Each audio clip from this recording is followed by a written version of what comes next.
আসসালামু আলাইকুম রহমতুল্লাহ বারাকাত। আশা রাখি আল্লাহর রহমতে সবাই ভালো আছেন। আলহামদুলিল্লাহ, আমিও আল্লাহর রহমতে ভালো আছি। তো একটা বিষয় আমারও আগে জানা ছিল না। আল্লাহ মাফ করুক, আল্লাহ তালা আমার ইবাদত কবুল করুক। তো হয়তো আপনারও জানা ছিল না, স্বাভাবিক। তো জানা না থাকলে কোনো সমস্যা না, ইনশাল্লাহ আল্লাহ তালা কবুল করবে, ইনশাল্লাহ এই বিশ্বাস রাখবেন। তো কোরআন হাদিসে আছে যেটা আমরা যে অজু করি, তো আমরা তো সবাই জান্নাতে যেতে চাই। তো আমার যদি অজু যদি সুন্দর না হয়, অজু যদি সৈশুদ্ধ না হয়, অজু যদি আমার নাই হয়, অজু যদি আমার ঠিকই না হয়, তাহলে যে আমি যে নামাজ পড়লাম, আমার কি নামাজ হলো না হলো না? তো আমি কিভাবে জান্নাতে যাব? কিভাবে আমি জান্নাতের আশা করি? আমার তো অজুই ঠিক নেই। তো অজুর ক্ষেত্রে আমরা তো প্রথমে অনেকেই অনেক কিছু বলে, দোয়া করতে হয়, এই দোয়া করতে হয়, ওই দোয়া করতে হয়, কোনো কিছুই নাই। আপনি অজু করবেন, প্রথমেই বলবেন বিসমিল্লাহির রহমানির রহিম। বিসমিল্লাহ বলে প্রথমে দুই হাত কবজি পর্যন্ত, যে কবজি আছে দোনো হাতের, এই কবজি পর্যন্ত দ্রুত করবেন। তারপরে কুলি, এই দেখেন কুলিটাই হচ্ছে আমরা যেটা ভুল করি। কুলি প্রথমে কোষ করে পানি হাতে নিব, নিয়ে নিয়ে মুখে দিয়ে একটু 2-3 সেকেন্ড মুখে রাখবো, রেখে তারপরে ফালাবো।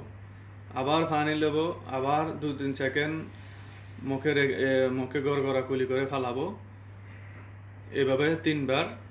তারপরে নাকের, বিশেষ করে আমরা এই ভুলটাই করি, এই ভুলটা আমারও ছিল, নাকে পানি।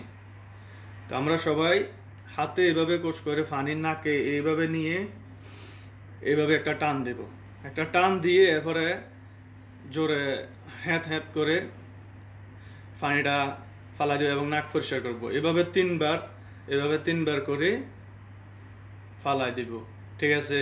এইটাই আমরা এই ভুলটা করি, যে নাকের এই পরিষ্কার খেলে আমরা আল্লাহর কার সামনে যাব নামাজ পড়তে? আল্লাহর কাছে। তা আল্লাহর কাছে যাব যে আমরা পরিষ্কার পরিচ্ছন্নতা গ্রহণ করে যেতে হবে, অজুটা সুন্দরভাবে করে যেতে হবে। তো প্লিজ সবাই নাকের এই যে ভুলটা আমরা করি, প্রথমে একটু এইভাবে টান দিতে হবে। এটা একবারে দিলে চলবে, আপনার বারবার দিতে হবে না। তারপরে আপনি আপনি এভাবে পানি দিয়ে এভাবে 2 আঙ্গুল দিয়ে পরিষ্কার করে একটু জোরে হেঁত হেঁত করে ফালা দিবেন।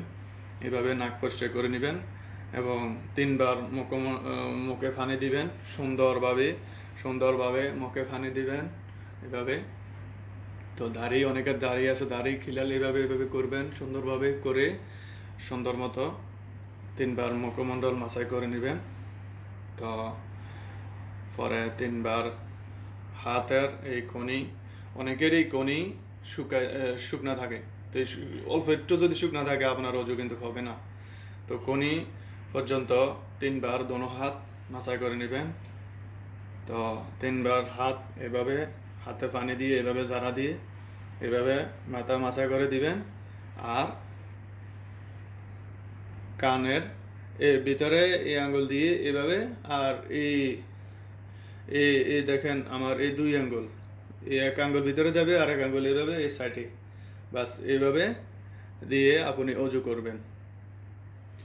তারপরে আরেকটা ভুল করে থাকি আমরা, ফায়ের ফায়ের যে গিরা আছে, ফায়ের যে গিরা, তো ফায়ের গিরা পর্যন্ত, ফায়ের তালু, ফায়ের যে নখের যে সিপা, এই সিপাগুলো এই আঙ্গুল দিয়ে আমরা এভাবে পানি পচাবো। তো দোনো পা সুন্দর করে টাকনো গিরা পর্যন্ত দ্রুত করব, ইনশাল্লাহ আমাদের ওজু সুন্দরভাবে হয়ে যাবে। বিশেষ করে আমরা যে ভুলটা করি, এবং আমারও এই ভুলটা ছিল, নাকের নাকের পানি আমরা তো আগে এইভাবে দিতাম 3 বার দিয়ে শেষ, নাক পরিষ্কার করে শেষ। এভাবে হলে আপনার অজু সুন্দর হবে না এবং কোরআন হাদিস অনুযায়ী হবে না। প্রথমে নাকে এভাবে এভাবে একটা টান দিতে হবে, একটা টান দিয়ে তারপরে 2বার পানি দিয়ে পরিষ্কার করে নেবেন। ইনশাআল্লাহ আমাদের অজু সুন্দরভাবে হবে আশা করি। আপনি এই বিষয়ে আপনার অজানা থাকলে কোনো তথ্য জানা দরকার হলেও অনলাইনে সার্চ করে দেখেন আমার কথাটা ঠিক আছে কিনা, এবং কি এটা কোরআন হাদিসের বাইরে বললাম না, কোরআন হাদিসে আছে, আপনি চেক করেন, কোনো সমস্যা নেই। এবং যাদের এই ভুলটি হচ্ছে, প্লিজ সবাই এই ভিডিওটি শেয়ার করে অন্যকে দেখার সুযোগ করে দেন।